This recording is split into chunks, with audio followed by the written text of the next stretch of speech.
La nave de reconocimiento apareció primero como una sombra en el borde del sistema, un parpadeo que los observadores humanos dejaron pasar pensando en errores de sensores. El silencio del vacío tenía el grosor de una amenaza que se acercaba, no era solo frío, era expectación. El comandante llevaba en su pecho la costura de una ciudad entera, un mapa de acero y promesas que aún no había encontrado su pulso. La población del sistema creyó, por instinto y por hambre, que los cazas enemigos eran incursiones, no supieron leer el lenguaje de la demora, la contrapartida del miedo es la paciencia asesina. El comandante recordó, por un instante, la voz de un niño en un patio que ya no existía, una llamada que le recordó por qué debía llegar hasta el final. La nave enemiga no era risa, era burlona inclinación de metal, un gesto que decía con holgura que la humanidad era curiosidad barata. El universo contuvo el aliento. Ella miró hacia la oscuridad y vio algo que no encajaba en los mapas, una geometría que no obedecía a los patrones de guerra conocidos, un brillo que se plegaba sobre sí mismo como una ciudad de espejos plegándose en silencio. El sensor principal leyó un resplandor incompatible con la tecnología que los invasores traían, materia manipulada para reflejar esperanza como si fuera una propiedad circular. En una transmisión interceptada, los alienígenas rieron, aunque los humanos no escucharon risas, escucharon desprecio. El comandante cerró la mandíbula como quien intenta fijar una bandera sobre una cima invisible. En la brigada, los jóvenes que habían nacido fuera de la Tierra respiraron una vez más la memoria que no les pertenecía. La nave avanzó. Los humanos no rezan. Actúan. Por debajo de la carcasa del miedo hubo una historia más antigua, colonias dormidas, estaciones que habían recogido centenares de banderas, nombres de ciudades quemados en placas metálicas. Todo eso formaba la sangre de la tripulación. El comandante tocó la placa de su antebrazo, donde un nombre de ciudad titilaba con la misma cadencia que la estación cardíaca de alguien que recuerda su lugar. La ópera de los instrumentos ambientales cedía paso a pulsos imperceptibles, todo el equipo se había educado para escuchar ruido, y dentro del ruido, la verdad. Cuando la proyección ocurrió en la pantalla principal, la silueta de una ciudad orbital humana que sobresalía en medio de la nada, el puente entero contuvo el aire. La oscuridad recordó su propio miedo. El brillo no era un error, ni un arma temprana, ni un guiño del cosmos. Era una construcción humana que no estaba en los registros, una ciudad hecha por manos que una vez tuvieron barro en los talones. Había algo en esa aparición que provocó un vuelco, los invasores habían calculado, con arrogancia, que la humanidad era colección de granjas flotantes y minas. Subestimaron la capacidad de los humanos para soñar a escala industrial. La ciudad emergió como respuesta, no una mera plataforma, sino la culminación de una decisión tomada en las sombras años atrás. La tripulación supo, en un latido, que el juego había cambiado. El silencio aprendió a gritar. En los camps internos, la palabra rescate no apareció, apareció la palabra ofrenda. Porque la ciudad no era solamente acero y energía, sino memoria en marcha, fábricas convertidas en brazos de reparación, bibliotecas de luz, coros de motores dispuestos a latir por la Tierra. La idea misma de una metrópolis humana fuera de la órbita parecía un poema leído al borde del abismo. El comandante dejó caer su mano sobre la consola y sintió un impulso que viajaba más lejos que la información, era la promesa de un mundo que no se rendiría sin convertir su derrota en una doctrina. En la cabina, alguien descubrió una vieja grabación, el sonido de una guitarra mal afinada llegó como eco. Nadie hablaba, todos se recordaban la infancia que les había sido redactada por la guerra. La tierra ya no los vio, pero aún no soñaba. El enemigo se rió de nuevo, y esta vez su burla tembló. La visión de la ciudad humana era un golpe que los obligó a recalibrar. Sus tenentes, en su estructura alienígena, no comprendían la religión de la resistencia. Para los humanos, cada población era un altar donde se depositaban nombres. La ciudad emergente no era un arma, era una consecuencia. Si la invasión quería hierro y silencio, la humanidad ofrecía hierro y canción. Y en ese contraste, la posibilidad de una derrota total para el invasor empezó a asomar. La comandante apretó los dientes. Tenía en el rostro la marca de una decisión que se imponía sobre la duda. El universo no sabía todavía que había despertado algo peligroso. La primera semana fue un compás de espera. Las naves del enemigo se reorganizaron en patrones que recordaban a los colmenares, geometrías diseñadas para aplastar con números. Pero la ciudad humana, que ahora recibió el nombre de Amanecer de Cortés por votación rápida en ferros y pantallas, no salió a embestir, desplegó red de satélites que era una piel de espejos y refugios. Y un sistema de cuerdas mecánicas que prometía devolver la iniciativa. En la fabricación de Amanecer hubo artesanos que habían aprendido a nombrar sables con nombres de pueblos, ingenieros que tarareaban canciones de antes de la memoria y cocineros que confeccionaban raciones como oraciones. Fallaron regulaciones, sobraron voluntades. La comandante caminaba entre las fábricas y veía ojos que parecían asustados por el brillo de sus propias manos. La ciudad necesitaba una guerra que la justificara. Los alienígenas enviaron emisarios, estructuras vivientes que olfateaban debilidad. Les ofrecieron términos en gestos que traducían a imposición. La respuesta humana no fue palabra sino movimiento, hangares se convirtieron en astilleros, bibliotecas en salas de guerra, y parques en talleres de reparación acelerada. Si la invasión esperaba capitulación, encontró la conversión de cada pérdida en combustible. La comandante aprendió que liderazgo no es un título sino una hospedera de certezas. Ella albergó la costumbre de responder por las noches con la lista de los caídos, nombres, fechas, canciones truncadas. La lista fue tallada en la columna principal de la ciudad, no como lamento, sino como mapa que orientaba a la resistencia. Los recuerdos cortaron la noche como tanto metal. Empezaron a llegar refugiados, familias con maletas de pieles antiguas, técnicos con manos tatuadas de coordenadas, ancianos que sostenían fotografías a modo de reliquias. Entre ellos estaba la madre del comandante, sus dedos sabían todavía entregar pan quemado con dignidad, y su risa escondía una costura invisible que igualaba miedo y desafío. Una noche, el comandante sostuvo una pequeña caja que contenía tierra de un planeta que ya no se iba a visitar. Era un acto privado, hundir la mano en ese polvo y sentir la textura de lo que habían perdido. Había dolor verdadero en la caja, era la memoria de un parque infantil, de la piedra donde se había escrito un nombre en una tarde cualquiera. El dolor vino a saludar como un invitado que no se iría. Las tareas militares crecieron en complejidad.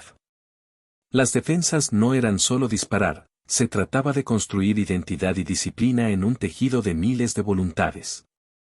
Se entrenaron tácticas que mezclaban asalto orbital con señuelos culturales, una transmisión con música antigua que desorganizó una flota enemiga. O la liberación de hologramas de construcciones que parecían camas vacías en estaciones abandonadas. Cada acción era parte de una coreografía mayor, las maniobras buscaban no solamente daño, sino la impresión permanente de que la humanidad no era un rebaño.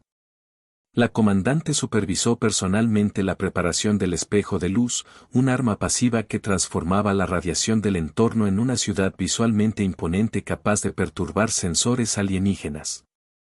La ciudad no era solo un instrumento. Era un juramento. Se hicieron alianzas con colonias distantes que no hubieran hablado antes. Se mostraron imágenes de aldeas perdidas, de niños que sostenían juguetes con banderas, y la respuesta fue inmediata, el mundo humano se reconoció como un todo. Fue en esa conversación de voluntades donde la comandante encontró su mayor prueba, convencer a quienes habían visto más pérdida que ganancia para apostar por una ofensiva con sentido de futuro. Ella habló con manos que ya no sabían sostener espadas, con ancianos que habían construido trenes y ahora pusieron a trabajar impresoras de planos. Al frente de todo eso, la ciudad se volvió una idea tangible, su brillo era un faro que comenzaba a alterar la geometría del miedo. La fragilidad encontró sus propias raíces. En un almacén, un grupo de jóvenes reparó un motor de salto con una canción tarareada por su creadora. Era una pieza irreemplazable. Cuando la repararon, las lágrimas no trajeron consuelo, trajeron resolución. La fabricación de coraje fue un proceso artesanal y silencioso. En las historias que la gente contaba empezaron a aparecer nombres de quienes se habían sacrificado sin fanfarrias, una mecánica que había soldado con las manos quemadas. Una maestra que había convertido un salón de clases en una sala de planificación. La comandante recogió esas anécdotas como si fueran pequeñas estacas que iban a sostener la tienda de la ciudad en la tormenta que se avecinaba. La nostalgia se volvió herramienta. Los planetas aliados enviaron recursos en cantidades que la diplomacia no creía posibles, cristales de energía, hornos de forja, pilotos viejos que habían sobrevivido persecuciones. En ese intercambio, la humanidad mostró cómo una red de favores y dolor podía convertirse en una industria de esperanza. La ciudad nació no de la arrogancia tecnológica, sino de la decisión de que el pasado no se perdería por la sumisión. Y mientras se organizaban los convoys de armamento y los hospitales improvisados, una pregunta quedó en el aire: ¿pudiera la aparición de Amanecer de Cortés ser merecedora de tanta vida? La comandante respondió con su nombre: era justo si servía para más que venganza. Los planes se tejieron con manos temblorosas y miradas firmes. La ofensiva comenzó con un juego de espejos. En la oscuridad que precedió a un ataque, la ciudad proyectó centenares de imágenes holográficas de asentamientos humanos que no existían en ese sector. El enemigo respondió con ráfagas de impulso, sus misiles encontraron ilusión, no carne.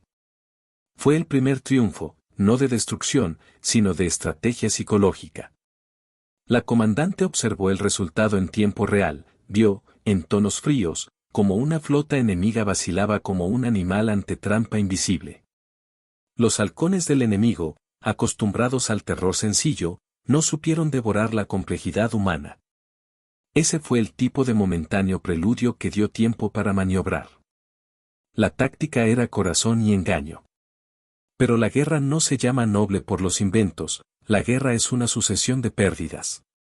En un ataque de represalia, una zona de la ciudad se incendió, hangares con historias, talleres con nombres, una casa de mujeres que almacenaban reliquias de mapas de la tierra. El fuego no distinguió entre metáfora y vida. La comandante se desplazó hacia el lugar, con la sensación de que el ruido de las sirenas era la respiración de una gran bestia herida. Allí encontró, entre los escombros, una bandera chamuscada que había pertenecido a una colonia costera. La bandera era ceniza, pero su bordado aún tenía la forma de un hombre. La pérdida fue un golpe que templó a la gente en frío. La memoria ardió en silencio. Un piloto recién ascendido no volvió de una misión de extracción. Trajeron su casco, y dentro había una pequeña fotografía, un niño con una sonrisa arruinada por el tiempo, con la arena de una playa que ya no existía pegada en la frente. La comandante sostuvo el casco como quien escucha una plegaria postrada. La muerte, cuando es de alguien cercano, se convierte en un espejo que devuelve a cada persona su propia probable desaparición. La política de guerra tuvo que aprender a llevar funerales sin piedad. Cada ceremonia era breve, firme, con promesas de continuidad, se nombraba a los muertos y se seguía. Los nombres fueron la cuerda que los ató. Para contraatacar, el Amanecer desplegó unidades que eran híbridos, parte ingenieros, parte combatientes. Iban a las naves enemigas no para destruir, sino para apropiarse de códigos, aprender sus ritmos y devolverles su falta de entendimiento.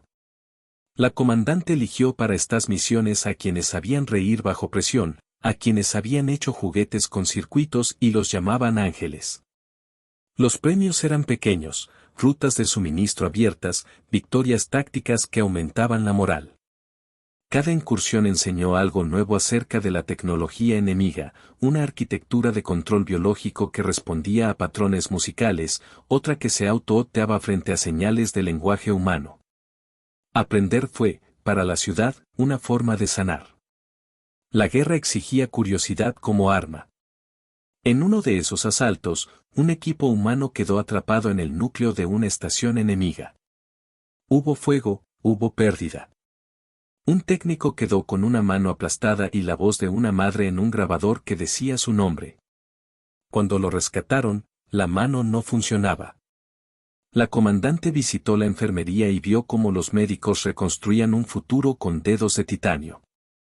El técnico no sonrió, lo único que tenía era la firmeza de haber cumplido una promesa. El remedio fue frío y hermoso, la humanidad aprendía a recomponer cuerpos como si bordara banderas con costillas. La carne fue reemplazada por promesas mecánicas. Los contraataques de la ciudad se volvieron más ambiciosos, pequeñas flotillas, comandadas por pilotos que conocían los mapas de los patios de recreo, se lanzaron a misiones de sabotaje. No buscaban una batalla final, buscaban chispas. Cada chispa convirtió a la red enemiga en una telaraña con hilos rotos. En una de esas explosiones, un viejo satélite de comunicación, que había transmitido historias de la Tierra décadas antes, explotó en un halo de cristales de datos que cayeron como lluvia digital sobre una colonia. La lluvia era memoria, la gente la recogió como quien recoge fotos mojadas. Aquellas transmisiones devolvieron a la ciudad algo esencial, música de piano que nadie había escuchado en generaciones. Una melodía fue arma y consuelo. La música se filtró por las calles de Amanecer de Cortés. Los sonidos fueron cosidos a la estructura urbana, los ascensores latían, las luces titilaban en compases, y las fábricas adoptaron ritmos que parecían danzar. Las ofensivas humanas siguieron, cada ataque era una carta con una firma. Los científicos descubrieron una vulnerabilidad en la red enemiga, los invasores respondían en patrones monolíticos ante estímulos rítmicos humanos. Se desarrolló entonces un plan audaz, una ofensiva sincronizada con una sinfonía adaptada, un asalto coreografiado como concierto de guerra. La comandante aprobó el plan con la sensación de que estaban a punto de escribir algo que sería contado por generaciones. La audacia se volvió partitura. En la víspera de la maniobra, la comandante se quedó sola viendo una proyección de la Tierra, un mapa con manchas verdes que representaban lo que quedaba. Allí vio, por un segundo, el parque donde aprendió a correr. Cerró los ojos y, sin palabras, prometió que la ciudad sería más que una herramienta, sería el guardián de un legado que ya olía a ceniza. La tensión era tal que la ciudad entera parecía contener la respiración.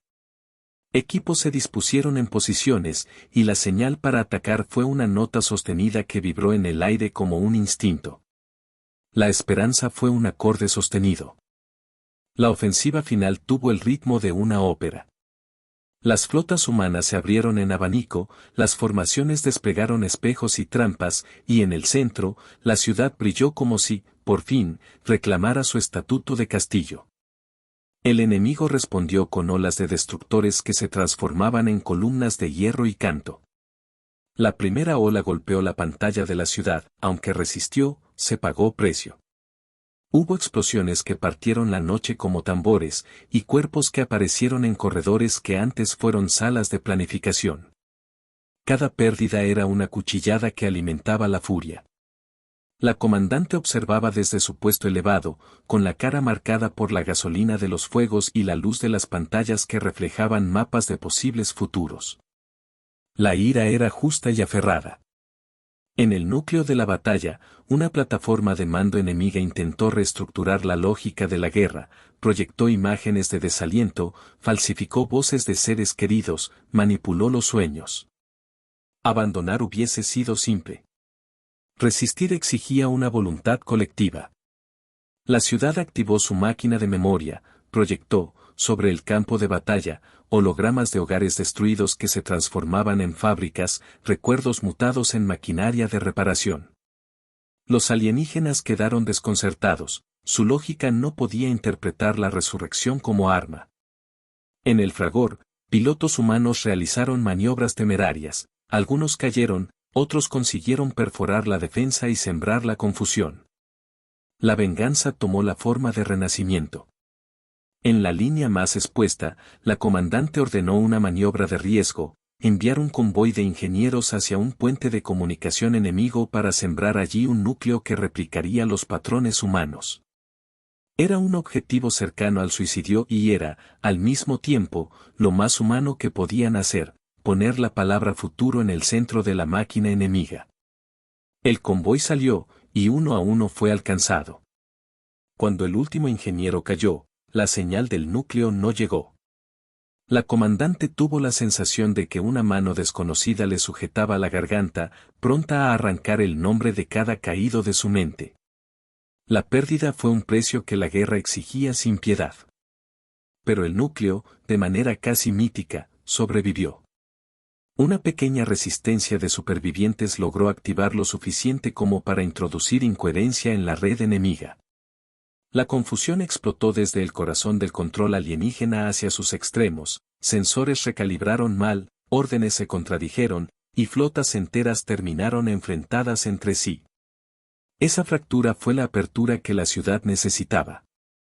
En un momento que parecía suspendido, las fuerzas humanas empujaron con todo, marineros que no habían visto la tierra en su infancia, enfermeras convertidas en comandantes de lanzas, niños voluntarios que, con manos firmes, manejaron estaciones de camuflaje. La guerra se volvió, por fin, un acto colectivo donde cualquier oficio era arma. La potencia de la humanidad se manifestó como un coro.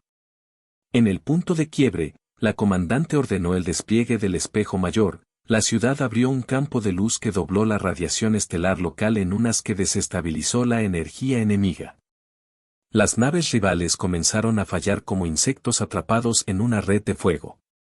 En la cumbre de la batalla, la comandante sintió el peso de cada decisión, cada hombre o mujer que había entregado su vida estaba ahora sostenido por una ciudad que se negaba a plegarse. Una explosión alcanzó la plataforma donde ella se encontraba. El calor lamió su casco y, por un segundo, creyó ver un parque infantil en la periferia de su visión. La memoria apareció como espectro y luz. En el caos, ella escuchó el piano. Era tenue, roto, pero reconocible. Alguien había conseguido introducir en la transmisión un fragmento, y ese sonido atravesó el campo como un cuchillo de sal. Fue suficiente para que algunos en la flota enemiga, incapaces de comprender la importancia de la melodía humana, sufrieran fallas de sincronía. Esa música se volvió bandera, no para celebrar, sino para herir con belleza. Con la red enemiga rota, la ciudad lanzó su avance final, barcos humanos, reparados por manos que una vez habían sujetado instrumentos, navegaron por los huecos creados y cerraron el anillo. El triunfo exigió un precio inenarrable. La victoria no fue sin costo. El bombardero que encabezó la maniobra final estalló en un brillo que iluminó la cara de quienes observaban como día en una noche eterna. Entre los escombros, los sobrevivientes buscaron cuerpos con manos que ya no respondían.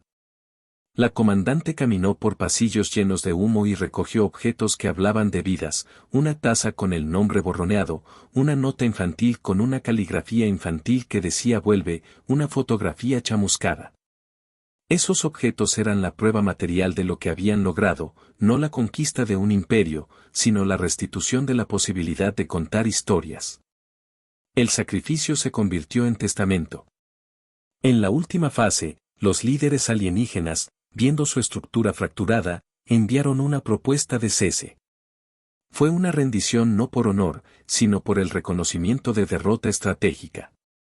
La comandante recibió la comunicación con la misma calma con que alguien recibe la nota de un funerario, había que decidir qué hacer con la misericordia que se tenía. Eligió reconstruir, elegir continuidad por encima de la obliteración. La decisión fue una medida de humanidad.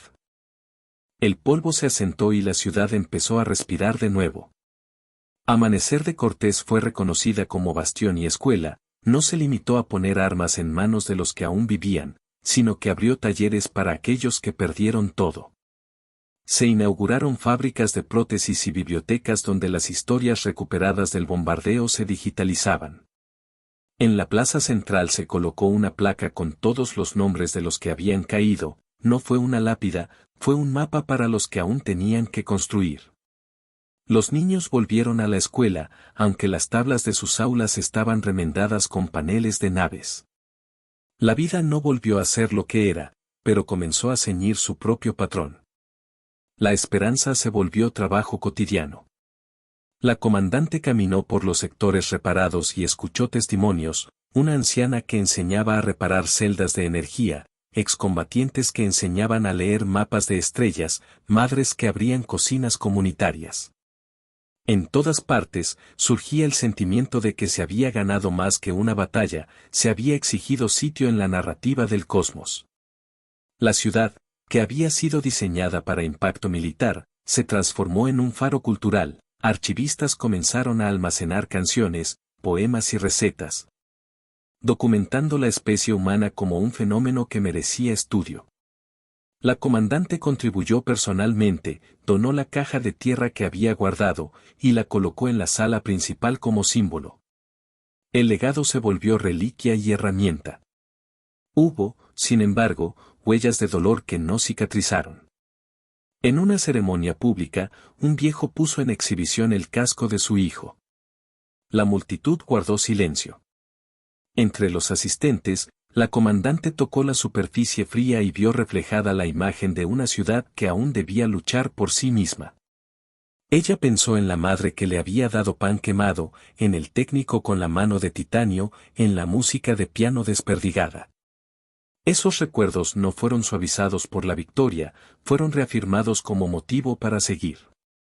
La comunidad entendió que la victoria se volvía peligrosa si se convertía en excusa para olvidar. La memoria fue la brújula que los guió. La humanidad no siguió el camino de la venganza ciega. Se establecieron tribunales de reconstrucción, comisiones para negociar los límites de la ocupación y programas de intercambio con colonias que habían colaborado con el enemigo por miedo. La comandante fue una voz que pidió prudencia, la ley de reciprocidad se volvió central en la nueva diplomacia humana. No se buscó destrucción total del enemigo, sino su reconfiguración, reintegrar y supervisar, transformar la violencia en una posibilidad de aprendizaje. Era una elección difícil, porque muchos pedían sangre, ella respondió con el peso de los nombres y con la certeza de que la venganza no debía engendrar más orfandad. La misericordia fue una fortaleza nueva y trabajada. En los años posteriores, la ciudad se expandió. Amanecer de Cortés se convirtió en Universidad de Ingeniería Espacial, Museo de la Guerra y Santuario de Memorias. Se celebraron días de memoria donde niños cantaban piezas de piano reparadas por antiguos técnicos de sonido. Los habitantes contaron historias a las generaciones siguientes sobre la noche en que la oscuridad creyó que podía engullirlos. La comandante, por su parte, vivió para ver escuelas abiertas por aquellos cuyos cuerpos antes eran cárceles de metal. Ella envejeció con las arrugas de quien mira mapas con ojos que han visto fuegos y amaneceres. El orgullo fue un telón que no ocultaba el pasado. Hubo también momentos privados de nostalgia que nadie trató de mitigar. En una habitación pequeña, la comandante sacó de la caja una fotografía que no mostraba gloria, sino un banco en una plaza, un niño dormido en un regazo. Cerró los ojos y dejó que la memoria le arrastrara hacia una tarde pasada, barro en las rodillas, la forma de la casa materna, el olor del café recién hecho. Era un instante que le recordaba por qué todo era legítimo. Ella supo que la guerra había sido, en su raíz, un acto para asegurar la posibilidad de que algún niño pudiera dormir sin miedo. Esa certeza la sostuvo. La ternura apareció como denuncia y alimento. Las generaciones que crecieron después comenzaron a escribir canciones nuevas, no de combates, sino de reconstrucción. En una de las bibliotecas, alguien dejó un cuaderno donde se leían dibujos de niños que imaginaban ciudades que flotaban, pero que ahora incluían parques. La comandante, ya retirada, visitó una escuela donde una niña le mostró una maqueta de un puente construido con restos de naves antiguas.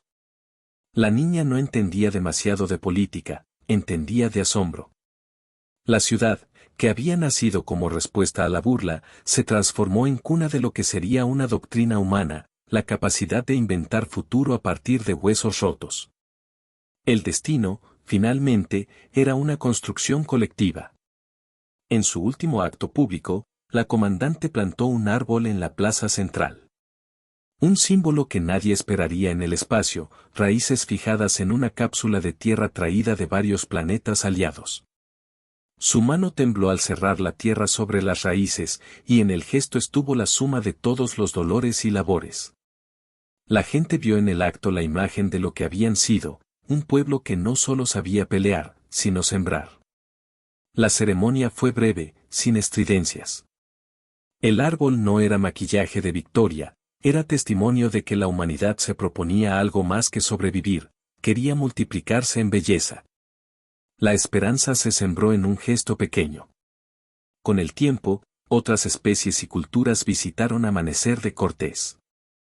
Llegaron delegaciones para aprender, para ver cómo una sociedad podía convertir una derrota potencial en una institución. Los alienígenas supervivientes, sometidos a procesos de reeducación y negociación, dejaron fragmentos de su tecnología como ofrenda. Algunas de esas reliquias se utilizaron para reparar sistemas de soporte vital, otras se exhibieron para comprender la diferencia entre conquista y coexistencia. La ciudad se volvió taller de traducción cultural, un espacio donde el vocabulario de la guerra se reformuló en términos de intercambio. La humanidad emergió como vocablo universal. En la última escena, la comandante se mantuvo en la pasarela principal y observó el firmamento. Las estrellas, antaño frías y lejanas, ahora llevaban el rastro de rutas humanas. En su pecho lateaba una mezcla de cansancio y satisfacción. Había sobrevivido la prueba de convertir la humillación en fundamento. Miró la ciudad, su creación colectiva, y percibió que su verdadera victoria no estaba en haber derrotado al invasor, sino en haber demostrado que la especie humana había aprendido a conjugar memoria con futuro. Había un niño que jugaba bajo el árbol que ella plantó, su risa se filtró como un acorde en la noche. El legado no fue victoria estética, sino futuro plausible. Ella pensó en aquel día cuando la oscuridad se rió por primera vez. Recordó la burla como la chispa que despertó una fe terrible y hermosa, la fe en la persistencia. Este no era un fin sino un umbral. Las ciudades, los nombres, las canciones, los niños, las prótesis, todo eso formaba una red que ahora era visible para quien quisiera mirar. La comandante dejó la plaza en silencio, y cuando se alejó, una generación nueva se acercó a las máquinas, a las piletas de datos, a las partituras de piano. Ellos, más que nadie, sabían que cada acto de reconstrucción escribía una cláusula más en la historia larga de la especie. Vinieron por un planeta, pero despertaron a una especie.